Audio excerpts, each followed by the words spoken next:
Alors, bonjour à tous, bienvenue sur Kema Culture. Aujourd'hui, on va traiter de l'essai sur la photographie de Susan Sontag qui est paru en 1977. Alors, tout d'abord, je vais commencer par présenter Susan Sontag.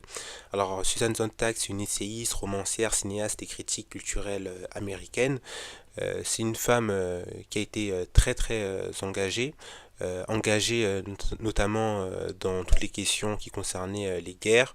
Elle s'est notamment levée contre la guerre du Vietnam ou encore plus tard contre la guerre en Irak. Et ensuite, elle est décédée en 2004. Donc dans son essai sur la photographie, elle va traiter du problème philosophique suivant.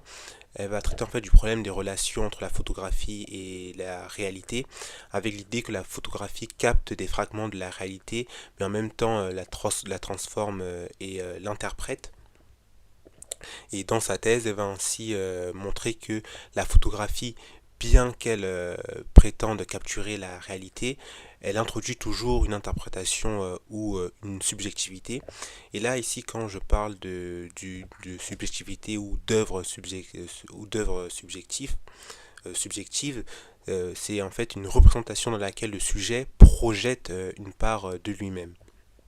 Également dans sa thèse, elle va montrer comment les photographies sont utilisées comme preuve irréfutable, tout en soulignant que leur caractère supposé objectif peut être illusoire. Et ça, c'est notamment présent dans les citations suivantes dans son essai. Je cite: Une des applications utilitaires du document photographique est l'incrimination. Et puis plus loin, elle va ajouter: Une photographie passe pour une preuve irrécusable.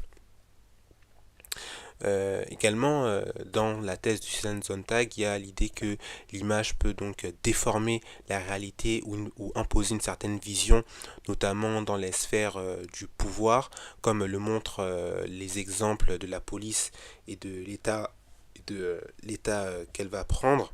Je cite: Les photographies sont devenues dans les États modernes un instrument utile pour surveiller et contrôler des populations de plus en plus mobiles. Euh, de plus, également, dans sa thèse, il y a l'idée que l'image rendue subjective il y a l'idée que l'image en fait est rendue subjective par le photographe qui va projeter une part de lui-même, et cela va se manifester par le fait que le photographe il va jouer sur les caractéristiques de l'image photographique.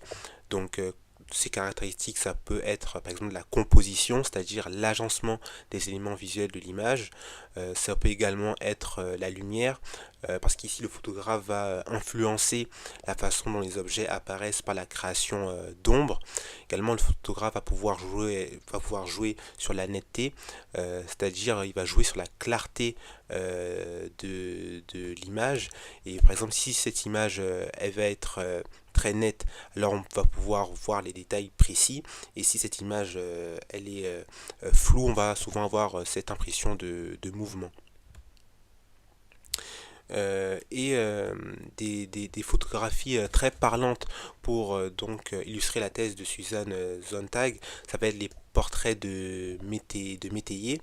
En fait, les portraits de métayers, c'est des photographies qui représentent des fermiers travaillant la terre pour le compte d'un propriétaire en échange d'une partie de la récolte. Et ce type d'image va être particulièrement célèbre dans le cadre du travail des photographes documentaires de la Grande Dépression, c'est-à-dire dans les années 30, comme Walker Evans ou encore Dorothea Lange. Et là, je vais par exemple prendre un exemple de leur photographie. Si on prend par exemple la photographie de Dorothea Lange, My Grandmother, paru en 1936, alors, on peut apercevoir une femme au premier plan qui paraît forcément ici très pauvre, avec, on dirait, à côté d'elle ses deux enfants qui nous tournent le dos. Ici, le cadre met en avant l'expression donc de la détresse sur le visage de la mère. Cette sélection instaure un récit visuel spécifique où la mère devient une icône de la misère. Ici, l'ange sans même manipuler nos émotions. D'ailleurs, la photographie de l'ange est devenue un symbole de la Grande Dépression, non parce qu'elle est vraie en soi, mais parce qu'elle est particulièrement poignante et chargée de sens. L'émotion qui en découle peut être interprétée comme une forme d'agression symbolique, dans le sens où elle impose une vision de la réalité qui est dramatisée et orientée. Pour résumer, donc finalement, l'œuvre de Suzanne Sontag, on pourrait prendre cette citation qu'elle a elle-même écrite. Alors, elle affirme: c'est cette passivité même et cette ubiquité du document photographique qui constitue le message de la photographie, son agression. En fait, ici, quand elle parle de passivité, elle fait référence au caractère apparemment neutre et objectif des photographies. Une photographie ne semble pas activement interpréter ou commenter la réalité.